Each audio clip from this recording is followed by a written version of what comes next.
আইরে আমি কার জন্য কি করলাম। স্ত্রী এমন ভাবে একটা চিৎকার মারবো আর ডাক দিয়া বলবো, আব্দুল্লাহর ভাই ভাতিজারা রে, ও আব্দুল্লাহর বাবা, দেখো না আব্দুল্লাহর বাবাদি শক্ত হয়ে গেছে, আব্দুল্লাহর বাবাদি দুনিয়ার থেকে বিদায় নিয়ে চলে গেছে।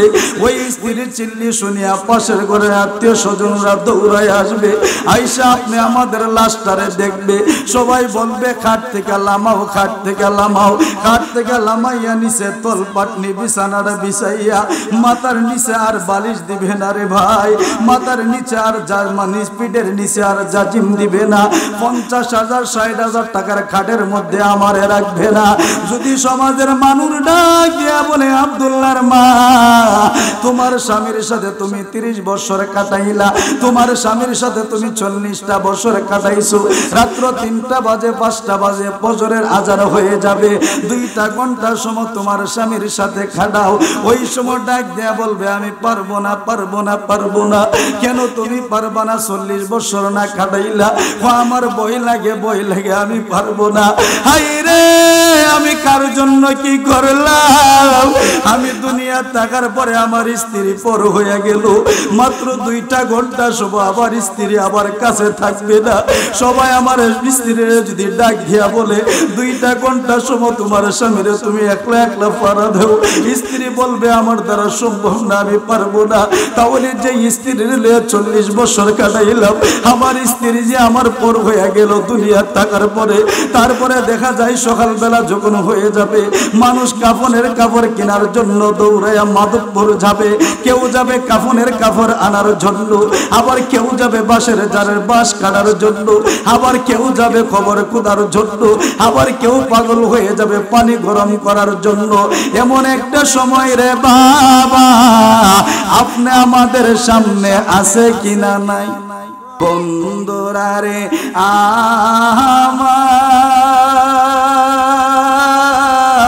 আমার, এই আমার বাবারা, আমার বাবারা, আপনি আমাদের জীবনে গুনাহ আছে কিনা নাই? গুনাহ মাফ করায়া কবরে যাওয়া দরকার আছে কিনা নাই?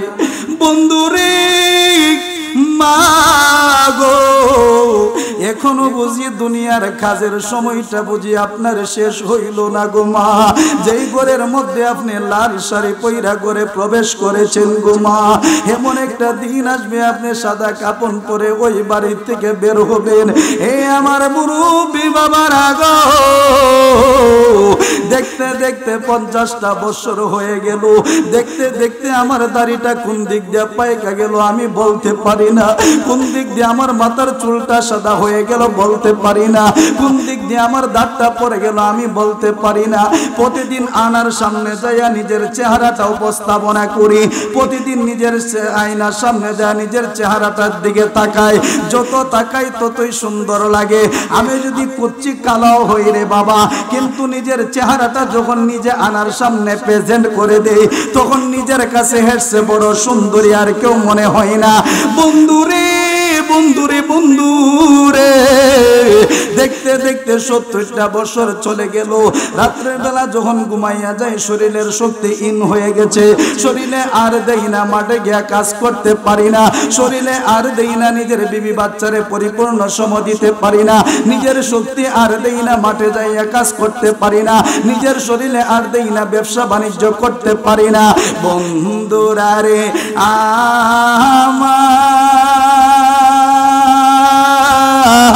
আমার যৌবনকালের হিসাবটা একদিন কি মিলাইলাম নি? ব্যাংকের মধ্যে যখন আমরা টাকা রাখি, যদি মাসে 1000 টাকা কইরা আমরা জমা দেই, তাহলে 12 মাসে 12,000 টাকা জমাইলাম। 3 বছর যদি জমাই 3 বারণ 36,000, এমন ভাবে টাকা জমাইতে জমাইতে বছর শেষে একটা হিসাব মিলানি যায়। কিন্তু 50টা বছর হয়ে গেল রে ভাই, 50টা বছর হয়ে গেল রে বাবা, দাড়িটা কোন দিন পাইকা গেল বলতে পারি না, মাথার চুলটা কোন দিন সাদা হয়ে গেল গেল বলতে পারি না, শরীরের শক্তিটা কোন দিক দিয়ে ইন হয়ে গেল বলতে পারি না। বালিশের মধ্যে যখন মাথাটা লাগায় চিন্তা করি, দেখি যৌবনকালে কোথায় কোথায় পাপ কাজ করলাম। চোখটা বন্ধ করলে দেখি মনে হয় গত সপ্তাহখানি বন্ধুর সাথে জেনা করছি। চোখটা বন্ধ করলে মনে হয় গত পরশুদিন নাকি আমার ওই বন্ধুরে লইয়া ওই জায়গায় যাত্রার মধ্যে গেলাম, বন্ধুরে লইয়া ওই বাজারের মধ্যে চা খাইলাম, আমার বন্ধু দিয়ে আমারে একা ফালাইয়া চলে গেছে। আপনি আমাদের সবাই একদিন এই দুনিয়া ছেড়ে কবরে চলে যাইতে হইব। আর যদি কবরে আমরা গুনাহ লইয়া যাই তাহলে জাহান্নাম ছাড়া কোনো উপায় নাই। কবরে যদি পাপ লইয়া যায় তাহলে জাহান্নাম ছাড়া কোনো উপায় নাই। এই আমার পাটলি গ্রামের আব্বাজিরা রে, আমি আপনাদের কাছে জানতে চাই, আপনি আমাদের জীবনের গুনাহ মাফ করা দরকার আছে কিনা নাই? আর একটু আওয়াজ করে বলুন আছে কিনা নাই? যেই দিন রে বাবা দুনিয়ায় আসছিলাম, তরিকতের বাসায় তাসাউফের বাসায়, ওই এলাকায় অধিকাংশ মানুষ ফান্দাউক দরবারের মুরিদ। আমি যখন ছোটবেলা ফান্দাউক দরবারে ছিলাম, আমি দেখলাম ফান্দাউকের জামানার ওলি সৈয়দ মাসুম শাহ আল কাদরি, সৈয়দ মাসুম শাহ আল্লাহর মহান কুতুব দেখলাম নীরব নির্জনে সদাই সর্বদাই নিজের গভীরভাবে চিন্তা করতেন। মাগরিবের নামাজের পরে ফাতিহা শরীফ পড়তেন, মুরাকাবা আদায় করতেন। এশারের নামাজ পড়া দুরূদ শরীফ না পড়া কোনোদিন পিসা বুজুর বিছানায় ফিট লাগাই নাই। আমরা যারা ফান্দাউকের মুরিদ রে বাবারা, আপনি আমাদেরকে জিকিরের তালিম আল্লাহর মহান কুতুবে দেই কি দেই নাই? আর একটু জোরে বলুন দেই কি দেই নাই? কেন জিকিরের তালিম দেই জানেননি রে আমার আব্বারা রে? আপনি আমি যখন জমিনের মধ্যে আসছিলাম, প্রথম যখন দুনিয়াতে আসলাম, তরিকতের বাসায় তাসাউফের বাসায় বলা হয় বাম স্তনের 2 আঙ্গুল নিচে একটা জায়গা আছে, ওই জায়গাটার নাম হলো লতিফায়ে কলব। দুনিয়াতে আসার পরে কলবটা ছিল পরিষ্কার এবং পবিত্র। দুনিয়াতে আইসা যখন একটা গুনাহ করি রে ভাই, কলবের মধ্যে একটা দাগ পড়ে যায়, 2টা গুনাহ করি 2টা দাগ পড়ে যায়, 3টা গুনাহ করি 3টা দাগ পড়ে যায়, 4টা গুনাহ করি 4টা দাগ পড়ে যায়। এমন ভাবে গুনাহ করতে করতে করতে করতে নিজের পবিত্র কলবটারে অপবিত্র বানাইয়া দিলাম। রহমাতুল লিল আলামিন বলেন, অপবিত্র কলব লয়া কবরে আসলে জাহান্নাম ছাড়া কোনো উপায় নাই। অপবিত্র কলব লয়া কবরে আসলে আযাব ছাড়া কোনো উপায় নাই। অপবিত্র কলব লয়া যদি আপনি আমি নামাজ পড়ি, নামাজ কাজে আসবে না। অপবিত্র কলব লয়া কোরআন তেলাওয়াত করলে কাজে আসবে না। অপবিত্র কলব লয়া যাকাত দিলে কাজে আসবে না। তাহলে আমি আপনাদের কাছে প্রশ্ন করে যাই গো, এখন আপনারা আমারে প্রশ্ন করবেন হুজুর গো, তাহলে কলবটা কি দ্বারা পরিষ্কার করা যায়? আজকে আমি যেই জামাটা পাটলি গ্রামের মধ্যে পরে আসলাম, 1 দিন 2 দিন 3 দিন পরলে জামাটা ময়লা হয়ে যাবে। ওই জামাটা যদি পরিষ্কার করতে হয় তাহলে জামাটারে পাউডার দ্বারা ভিজাইলে, ভালো করে কষলে, পানির মধ্যে চুবাইলে জামাটা পরিষ্কার হয়ে যাইব। স্বর্ণের মধ্যে জংকার পরে যখন যায়, স্বর্ণকারের কাছে নিলে পরিষ্কার করে দেয়। লোহার মধ্যে যখন জংকার পরে যায়, খামারের কাছে নিলে পরিষ্কার করে দেয়। আমার আজকের মাহফিলের আশিকিন জাকিরিন মুহিব্বিন বাবা জিরারি, আমি আপনাদের কাছে জানতে চাই, আপনি আমাদের কলবটা পরিষ্কার করা দরকার আছে কিনা নাই? আর একটু আওয়াজ করে বলুন আছে কিনা নাই? তাহলে আসুন, নবীজি বলছেন লিকুল্লি শাইইন সিকালাতুন ওয়া সিকালাতু কুলুবি যিকরুল্লাহ, আলা বিযিকরিল্লাহি তাতমাইন্নুল কুলুব। আমার আল্লাহ কোরআনে ডাক দিয়া বলেন ফাযকুরুনি আযকুরুকুম ওয়াশকুরুলি ওয়ালা তাকফুরুন। আসুন আমরা মাওলার প্রেমে পড়িয়া সাইরা অল্প একটু সময় ইসমে জাতের জিকির করে আমি আমার মূল আলোচনার মধ্যে ঢুকে যাইব। আসুন আমরা অল্প একটু সময় ইসমে জাতের জিকির করে আল্লাহ আল্লাহ আল্লাহ আল্লাহ আল্লাহ আল্লাহ আল্লাহ আল্লাহ আল্লাহ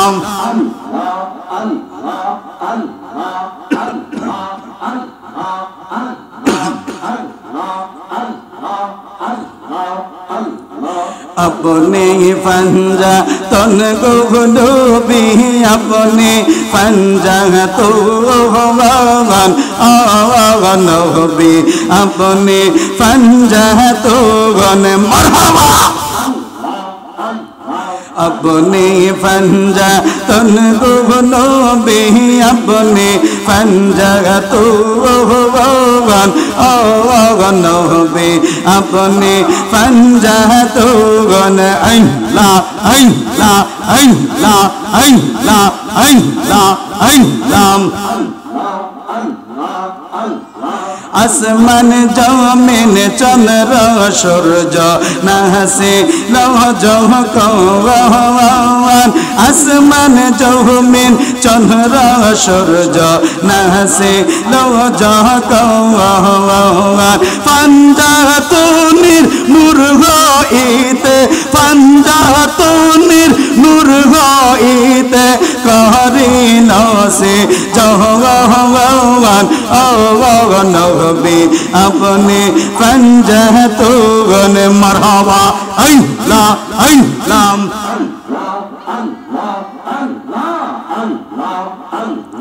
हज़रत अली मा फातिमा इमा मौदई ज़ौवान हज़रत अली मा फातिमा इमा मौदई ज़ौवान नूर नबी के मिया अल्लाह शाहजाए पंजा तो भगवान नबी अपने पंजा तो गन मरहबा अल्लाह अल्लाह अल्लाह अल्लाह अल्लाह अल्लाह अल्लाह अल्लाह अल्लाह अल्लाह दयाल रे तोर प्रेम जाना আমি যাইলা পাইরা কাগা আলা রে আই রে মারহাবা আল্লাহ আল্লাহ আল্লাহ আল্লাহ আল্লাহ আল্লাহ मुर्शिद रे तोर प्रेम गुने আমি যাইলা পাইরা কাগা আলা রে আই রে মারহাবা আল্লাহ আল্লাহ আল্লাহ আল্লাহ আল্লাহ আল্লাহ के बाना को रफीने तेरे ये दयाल करबा ए तो जारा आला रे आई रे मरहबा अल्लाह अल्लाह अल्लाह अल्लाह अल्लाह अल्लाह अल्लाह अल्लाह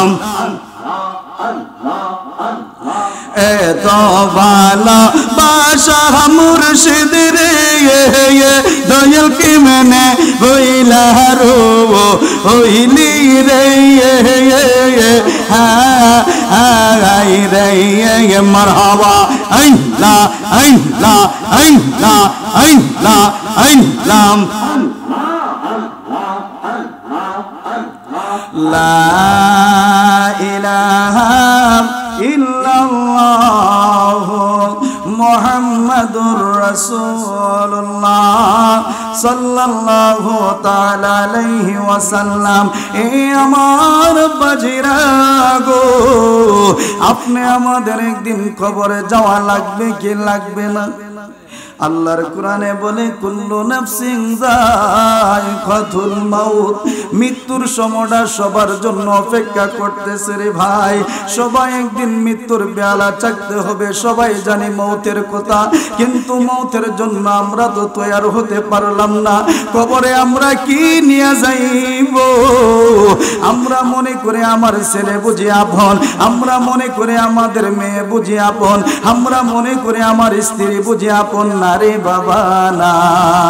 আজকে যে স্ত্রীর ছাড়া নিজের বিছানায় ঘুম আসে না, রাত্র 3টা বাজে যদি বাসায়ও যায়, পাশে যদি স্ত্রী না থাকে বিছানাটা খালি মনে হয়। সারাদিন কাজ করে আইসা যদি ঘরে স্ত্রীর না দেখি নিজের কাছে অস্থিরতা সময় লাগে। বন্ধুরা রে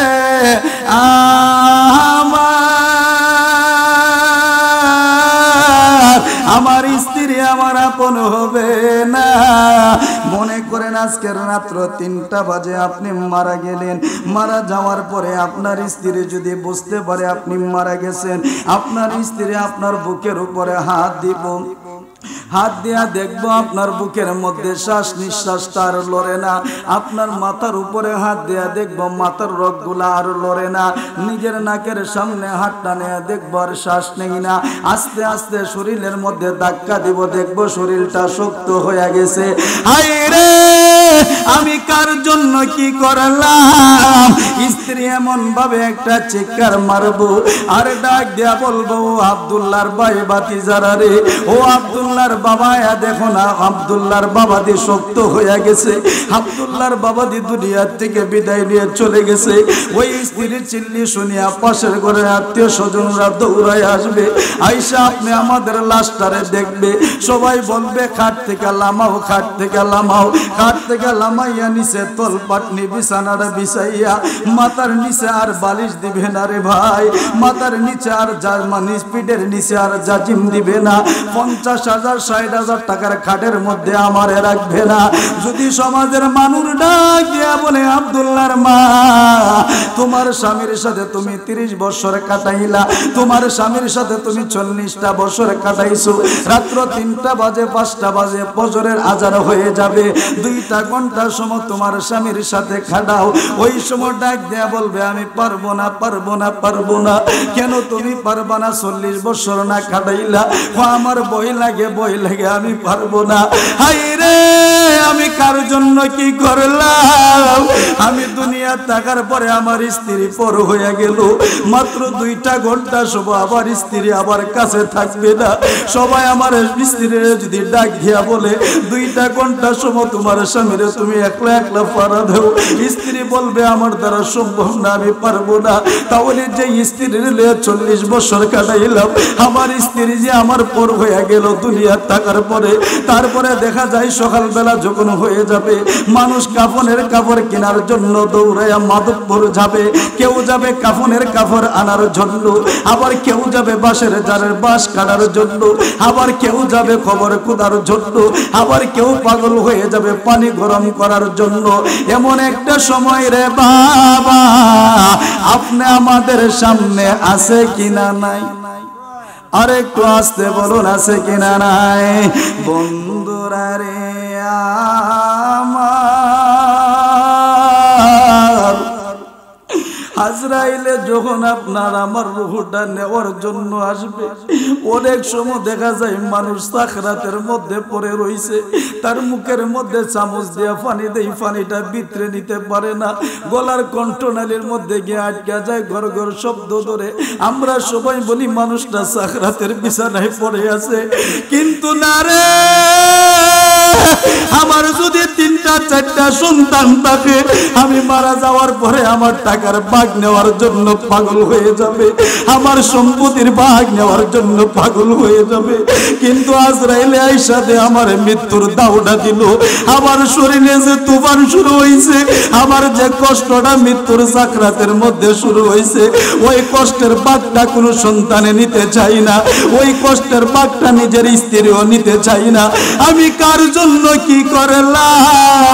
যখন আমার নিচে তলপাটনির মধ্যে শোয়া রাখবো, কাপনের কাপড় আইনা কাইটা সাইরা রে বাবা, আমার 3 জনে 4 জনে গোসল করানোর জন্য নিয়ে যাইব। ওই সময় একদল ফেরেশতারা ডাক দিয়া বলবে, মৃত ব্যক্তির রূহটারে, ও মৃত ব্যক্তির রূহ তুমি বলো না, বলো না তোমার আপন বলতে কে আছে? রূহটা যদি গুনাহগার হয়ে ডাক দিয়া বলবে, যেই 3-4 জনে আমারে গোসল করাইতেছে তারা হলো আমার আপনজন। আর যদি রূহটা নেককার হয়, হাও বলবে না, নাও বলবে না। যখন 3-4 জনে গোসল করে কাফনের কাপড় পরাইব, জীবনে কত সুন্দর করে জামা পরলাম, এই জামাটা পরতে যায় এমব্রয়ডারি দিয়া জামাটারে সুন্দর বানাইলাম। সাদা কাপড়ের কাপড়টা যখন আমার 3 টুকরা কাপড় পরাইব, মানুষে দিয়ে আমার মাথাটারে ডাইকা, আমার চেহারাটা ডাইকা, মানুষ এইভাবে মাথার মুষ্টির মধ্যে একটা বান দিব। আবার দেখা যায় আমার পেট নাভি বরাবর বান দিব, আবার নিজের পায়ের নিচের মুষ্টি বরাবর বান দিব। হায় রে দুনিয়া কত নিষ্ঠুর! আমি কার জন্য দুনিয়ায় কি করলাম? এই রঙের দুনিয়া আমি কার জন্য সাজাইলাম? আমি কার জন্য বাড়ি করলাম, কার জন্য গাড়ি করলাম, কার জন্য এত সুন্দর একটা ঘর বানাইলাম, কার জন্য ব্যবসার জায়গা করলাম? আমার আপন দি কেউ নাই, কেউ নাই, কেউ নাই রে ভাই। যখন এইভাবে মসজিদের কোনার পালকিটা নিজের বাড়িতে আসবে, মসজিদের কোনার পালকির মধ্যে শোয়া 4 জনে যখন কান্দে কইরা লইয়া বাড়ির থেকে বার হইয়া যায়, রুটা কান্দে হার ডাক দিয়া বলে, আমার আপন জনরা রে, তোরা কি আমার এই সুন্দর বাড়ির মধ্যে আর রাখবি না? ওই সময় ফেরেশতা ডাক দিয়া বলে, রূহ বলো না তোমার আপন বলতে কে আছে? রূহটা যদি গুনাহগার হয় ডাক দিয়া বলবে, ফেরেশতা যে 4 জনে কান্দে করে নেই, ওই 4 জন আমার আপন আছে, আমার কোনো আপন নাই। জানাজার মাঠে যখন লয়া যায়, ইমাম সাহেব যখন দাঁড়াই, সামনে দাঁড়াইয়া মুসল্লিরা কাতারবদ্ধ হইয়া দাঁড়ায়, ওই সময় আবার রূহটারে ফেরেশতা ডাক দিয়া বলে, রূহ রে তুমি বলো না তোমার আপন বলতে কে আছে?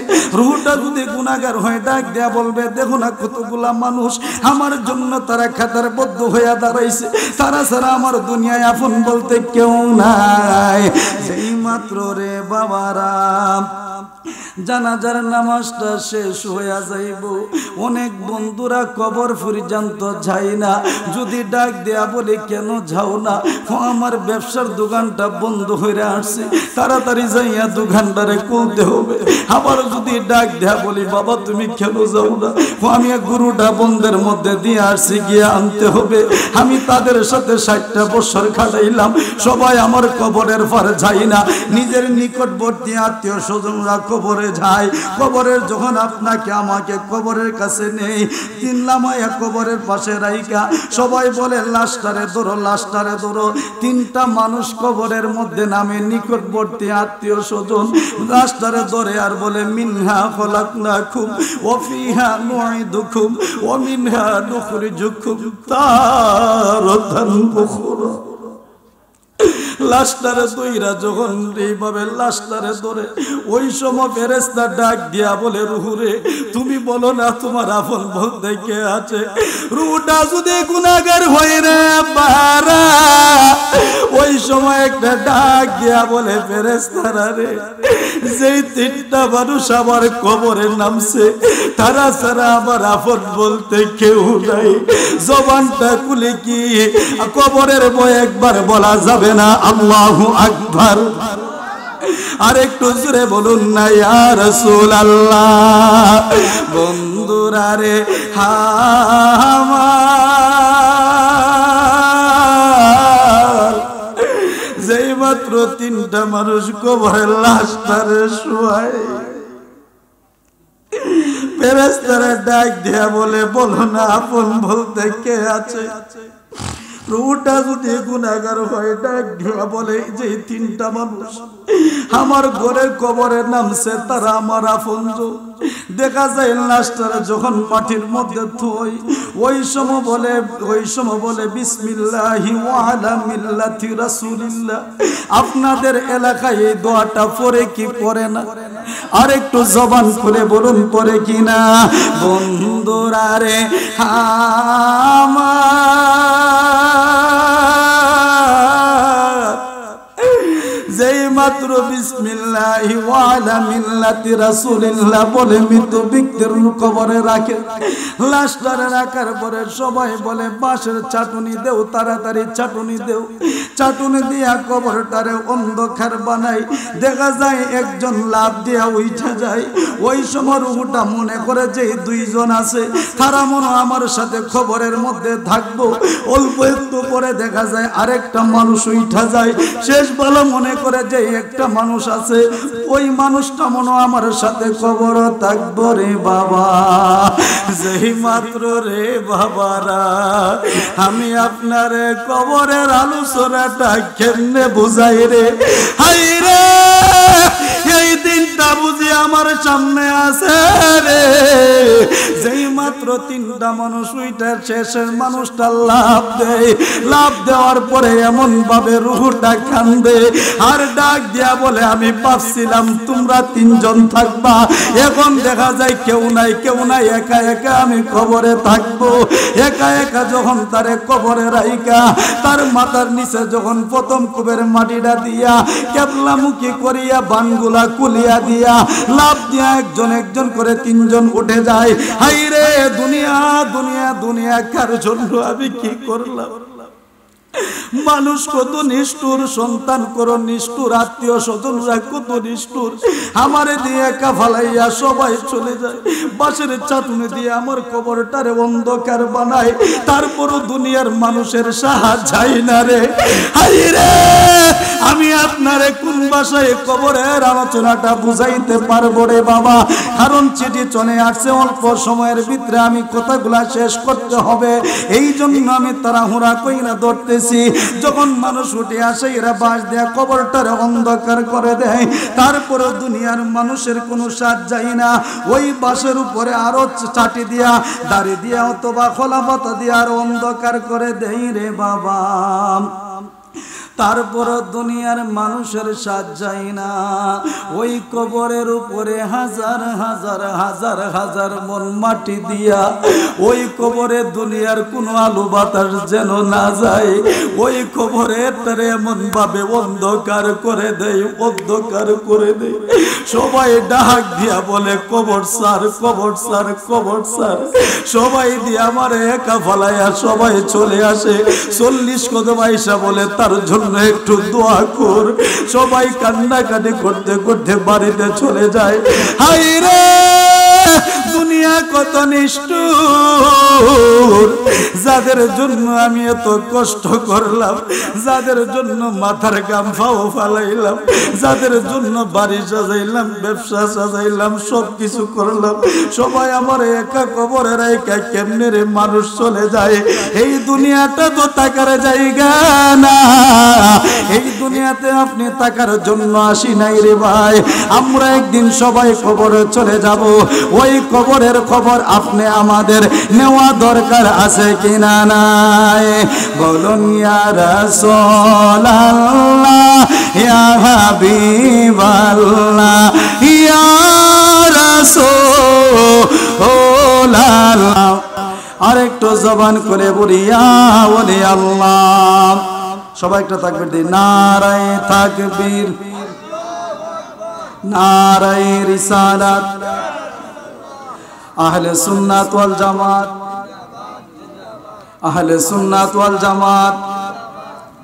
হযরত মাওলানা সুরুজ জালানী সাহেবের আগমন এই মাহফিলের পক্ষ থেকে। সম্মানিত হাজিরিন, আমার ভাই চলে আসছে, আমি আর সম্ভব বিলম্ব করব না। কিন্তু সবাই আমরা একদিন এই দুনিয়া ছেড়ে কবরে যেতে হবে। দুনিয়াটা আপনি আমাদের থাকার জায়গা নয়, দুনিয়াতে থাকার জন্য আসি না। এই দুনিয়াটা আপনি আমাদের চিরস্থায়ী জায়গা নয়, এটা হলো ক্ষণস্থায়ী জায়গা। কারণ আমার নবী বলেছেন মৃত্যুর যন্ত্রণা এত কঠিন, এত কঠিন। আমি আপনাদেরকে যদি সময় থাকতো নবীজির মৃত্যুর আলোচনাটা করলে বুঝতে পারতেন মালাকুল মউত যে কত কঠিন। যেই নবীকে সৃষ্টি না করলে আমার আল্লাহ জিবরাইল, মিকরাইল, ইসরাফিল, আজরাইল কোনো কিছু সৃষ্টি করতো না। সাত আসমান, সাত জমিন, লৌহ কলম, আসমান, দুনিয়া, জান্নাত, জাহান্নাম, কোনো কিছু সৃষ্টি করতো না। রাসূল বলে কুনতু কানদাম মাখফিয়া, আল্লাহ একজন আছে তাও প্রকাশ হতো না। ওই নবীর মৃত্যুটা এত কষ্টিন নবীর কাছে মনে হয়েছে। নবীজি বলে আজরাইল, তুমি আমার বুকের মধ্যে কি রেখেছো? নবীজির অনুমতি নিয়া নবীজির রূহ মুবারক অল্প কিছুক্ষণ সময়ের জন্য স্থানান্তরিত করেছিলেন। ওই সময় নবী বললেন, আজরাইল, তুমি আমার বুকের মধ্যে কি রেখেছো? আজরাইল বলে, ইয়া রাসূলুল্লাহ, আপনার অনুমতি কমে আমি আজরাইলের হাতটা আপনার বুকের মধ্যে রাখলাম। নবী ডাক দিয়া বলে, আজরাইল রে, আমার মনে হইতেছে আমার বুকের মধ্যে যেন তুমি উহুদ পাহাড়টা তুলে দিছো। আমার মনে হইতেছে আমার বুকের মধ্যে যেন সাত আসমান, সাত জমিন ভাঙ্গা পড়ে গেছে। নবীজির মৃত্যুর কালে টুটগুলা লাফাইতেছে। আম্মা জান আয়েশা নবীজির টুটগুলা পানি দিয়া এইভাবে ভিজাইতেছে। এত কষ্ট যদি নবীজির মৃত্যু হয়, তাহলে আপনি আমাদের মৃত্যুটা কত কঠিন হবে। আপনি আমার কাছে তো আজরাইল মৃত্যুর সময় অনুমতি নিবে না, তাহলে এমন একটা কঠিন সময় আপনি আমাদের সামনে আছে কিনা নাই? আরেকটু আওয়াজ করে বলুন, আছে কিনা নাই? বাবা রে, এই জন্য আমি আপনাদেরকে বলি, সময় স্বল্পতার কারণে আমি যে আলোচনাটা ঢুকেছিলাম পরিপূর্ণতা আপনাদেরকে দিতে পারি নাই। যাই কিছু বললাম, কারো মনে কষ্ট পেলে ক্ষমার দৃষ্টিতে দেখবেন। সবাই ভালো থাকুন, সবার দীর্ঘ হায়াত এবং সুস্বাস্থ্য কামনা করি। এবং আমরা আজকে যে মাহফিলে বসলাম, ফান্দক দরবার শরীফের অধীনের মাহফিলে, ফান্দক দরবার ডাইরেক্টলি এটা হলো মদিনাওয়ালার দরবার। কথা বলেন ঠিক কিনা? এটা আপনি আমাদের বিশ্বাস আসেনি? সৈয়দ নাসিরউদ্দিন নাসিরুল হক আল মাসুমের জীবন কাহিনী যদি বলি, আমি ছোটবেলা যা দেখেছি, রাতের পরে রাত চলে যাবে, তারপরে ওনার জীবনের যে কেরামতগুলা, অলৌকিক যে ঘটনাগুলা, এইগুলা বলে শেষ করা যাবে না। ফান্দক দরবার নাসিরুল হক মাসুম সাহেব বলেছেন, এই দরবার হলো ফাকে ফানজাতুনের দরবার। কথা বলেন ঠিক কিনা? যেই দরবারে ফাকে ফানজাতুনের আগমন ঘটেছে, আমি নিষ্কানে শুনেছি সৈয়দ নাসিরুল হক মাসুম বলেছেন, বাবারা, এই দরবারে কিছুদিন আগে মা ফাতেমা স্বয়ং নিজে আয়েশা দেখে গেছে। আর উনার বেলায়েতের পাওয়ারটা কেমন আছেন, যদি এই দৃষ্টিতে যাইতাম, অনেক সময়ের দরকার, এদিকে আর যাব না। যেহেতু আমার ভাই চলে আসছে, আমি আপনাদের কাছে বিদায় আরজ করছি। আসসালামু আলাইকুম ওয়া রাহমাতুল্লাহি ওয়া বারাকাতুহু।